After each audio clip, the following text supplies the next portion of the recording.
તો મર્યાદા માર્ગમાં ઠાકોરજી 4.5 મહિના પોઢી જાય. એટલે આજે ઘણા એમ કે નિમી એકાદશી, 2-4 વૈષ્ણવના ફોન આવ્યા, એટલે બેન અમારે કયો નિયમ લેવાનો? આપણે પુષ્ટિ માર્ગમાં કયો નિયમ? એટલે નવા ઠાકોરજી પુષ્ટ કરાવ્યા હોય ને, એટલે આમ બહુ પેલી હોય. મેં તો આપણે કોઈ નિયમ નહીં. આપણે નિયમ કયો? ઠાકોરજીની સેવા, સ્મરણ ને સત્સંગ. તો પછી આમ દોષમાં નહીં પડી. મેં તો બેટા તું મર્યાદામાં હતી ને ત્યાં સુધી દોષમાં હતી. હવે આપણે હા, તમે વધારામાં સત્સંગ કરો, પાઠ કરો, ઠાકોરજીને અટકીમાં સામગ્રી ધરાવો, રોજ મનોરથ કરો, લાડ લડાવો. બાકી આપણે એવું નહીં.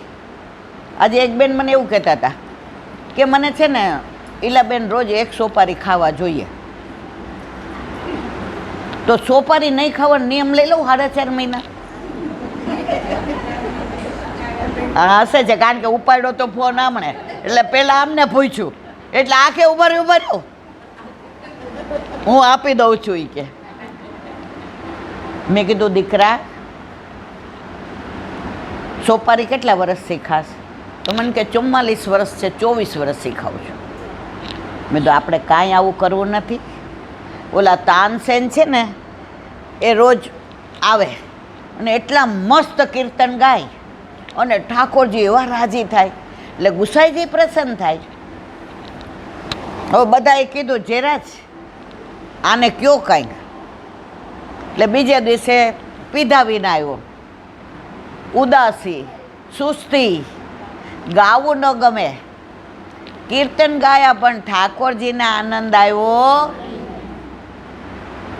ગુસાઈજી કે ભાઈ જેમ આવતો તો એમ આવજે, સમજને વાલે.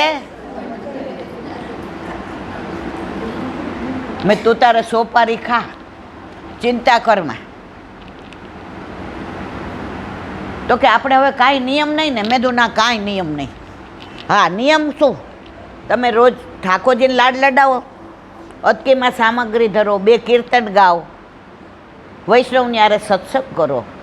એટલે મર્યાદા માર્ગમાં આજથી ને ઠાકોરજી 4.5 મહિના પોઢી જશે. એટલે તમે જુઓ, આજથી કોઈ લગ્નનું મુહૂર્ત નહીં, જનોયનું નહીં, વાસ્તાનું નહીં, કોઈ સારા કાર્ય નહીં. કારણ કે પ્રભુ પોઢી ગયા હોય એટલે કાંઈ સારા કાર્ય થાય. પણ મારા અને તમારા ઠાકોરજી રોજ જાગે અને રોજ પોઢે. એટલે આપણા ઘરે બિરાજતા આપણા ઠાકોરજી 4.5 મહિના પોઢતા. અને જ્યારે દેવ ઉઠી એકાદશી આવશે ત્યારે ઠાકોરજીના એટલે કે શાલિગ્રામજીના અને તુલસીજીના વિવાહ થશે. ત્યાર પછી બધા વિવાહ ચાલુ થશે, ત્યાર પછી બધા સારા કાર્યો ચાલુ થશે. તો હવે આપણી કઈ એકાદશી? પદ્મા એકાદશી. બોલો બધા, કેમ પદ્મા એકાદશી? વલ્લભે આપણને મહાત્મ્ય જણાવ્યા વિના કોઈ વસ્તુ આપી જ નથી. પહેલાં મહાત્મ્ય કીધું છે. ઠાકોરજી ગોકુળથી ને મથુરા પધાર્યા.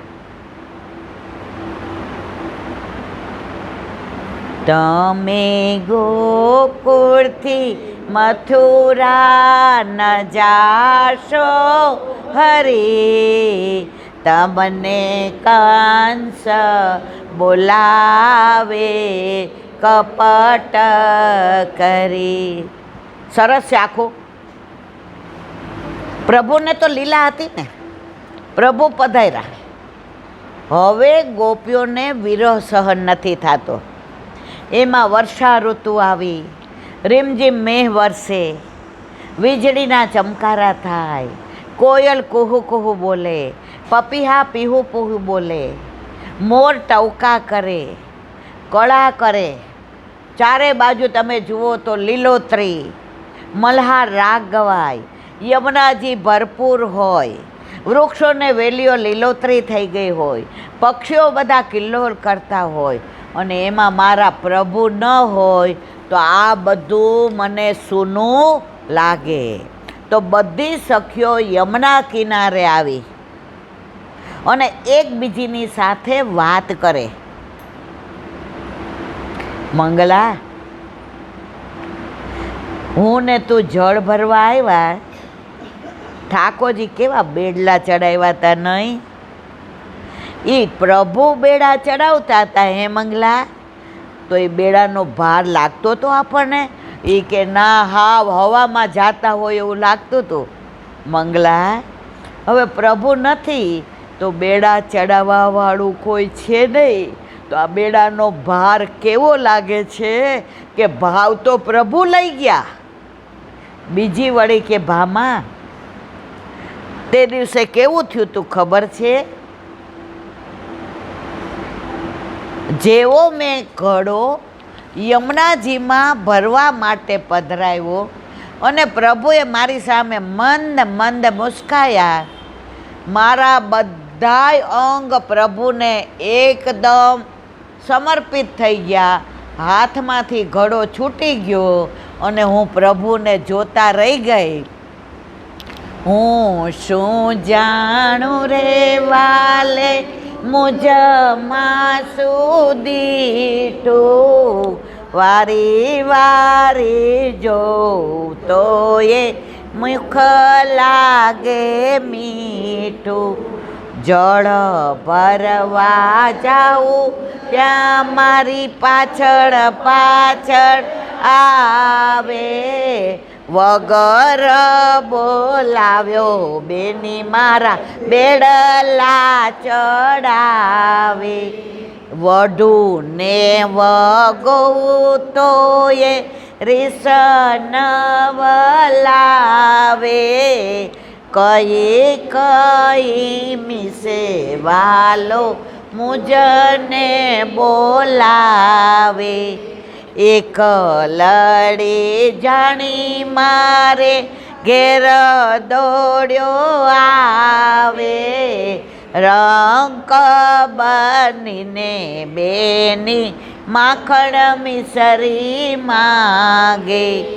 દૂરથી આવતા જોઈને પાસે દોડ્યો આવે, પોતાના કંઠની માળા મુજને પહેરા.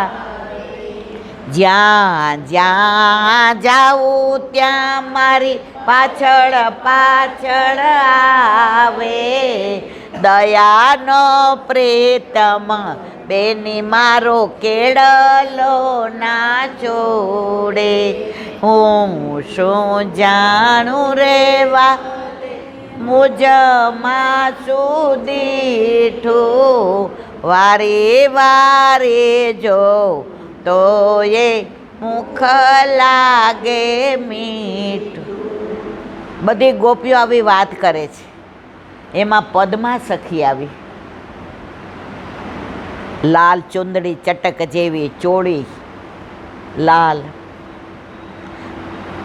પણ ઉદાસ, અને આવીને કહે છે, હે યમુનાજી, અમારા પ્રભુ અમને છોડીને કેમ ગયા? અમારા પ્રભુ એક પળ અમારા વિના નહોતા રહેતા. યમુનાજી, અમારા લાખ ગુના હશે, અમે પ્રભુને પજવા હશે. અમે ઉરાહનો લઈને યશોદામા પાસે જતા હતા ફરિયાદ લઈને, પણ એ ફરિયાદ અમે એટલે કરવા જતા હતા યમુનાજી, અમે કંઈ કંઈ બાનું કાઢી અને ઠાકોરજીના મુખારવિંદના દર્શન થાય ને એટલે અમે ઉરાહનો લઈને જતા હતા. પ્રભુએ આવા અમારા ગુના ગણીને અમને છોડીને ગયા. હવે પ્રભુ પધારે ને યમુનાજી, અમે કોઈ દી ઉરાહનો લઈને નહીં જઈએ, અમે કોઈ દી ફરિયાદ લઈને નહીં જઈએ. હવે એ માખણ ચોરી કરવા આવશે ને તો અમે માખણના માટેના ચરણ પાસે ધરી દેશું. જળ ભરવા અમારા બેડલા ચડાવતો કદાચ થાકી જતા હશે પ્રભુ. હવે અમે કોઈ દી એને બેડલા ચડાવવાનું નહીં કહીએ. અમે ગોરસ વેચવા જતા હતા અને અમારી મટકી ફોડતો હતો ને, તો અમે કહેતા હતા કે નંદ બાવાને રાવ કરવા જઈએ છીએ. ક્યાંય લખ્યું છે ગોરસના દાન હોય? એમ કરીને અમે ને ધક્કો મારતા હતા. યમુનાજી હવે ક્યારે અમે છે ને ગોરસ વેચવા જાશું ને તો સાંકડી ખોર અમે એને નહીં કહીએ કે તું આઘો જા. યમુનાજી, ઠાકોરજી જ્યારે વેણુનાદ કરતા હતા ને તો અમે એને ખીજાતા હતા કે ટાઈમે ટાઈમે શું કામ ને વેણુનાદ કરસ? અમે રોટલા કરતા હોય ને અને ચૂલામાં અગ્નિ હોય ને, અમને એટલો વિરહ થાય કે અમારા આંખમાંથી ને અશ્રુની ધારા થાય ને તો અમારો અગ્નિ પ્રદીપ્ત થયો હોય ને એ ઠરી જાય, રોટલા કાચા રહીએ અને સાસુ સસરાની વઢ પડે. હવે એને જ્યારે વેણુનાદ કરવું હોય ને ત્યારે કરે. અમે એને કાંઈ નહીં કહીએ. શ્યામ રાખે તેમ રહીએ ઉદ્ધવજી, શ્યામ રાખે તેમ રહી. મારા શ્યામને કાંઈ નવ કહીએ ઉદ્ધવજી, શ્યામ રાખે તેમ રહી. હવે જેમ ઈ રાખશે ને, ઉદ્ધવજીને કયો ને યમુનાજી, હવે એ જેમ રાખશે અમે રહેશું. હવે એનો ઉરાહનો નહીં દઈએ, હવે એની ફરિયાદ નહીં કહીએ, હવે અમે એને કાંઈ નહીં કહીએ. બસ અમને અમારા પ્રભુ પાછા મળી જાય. આ કોણ કે છે? પદ્મા સખી.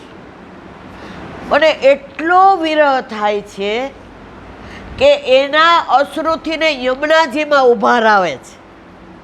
તો એના ભાવથી ને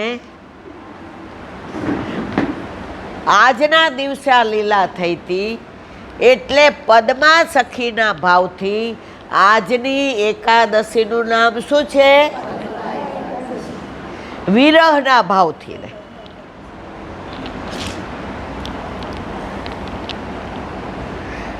તો આપણા માટે આ એકાદશી આપણા ઠાકોરજી રોજ જાગે અને રોજ પોઢે,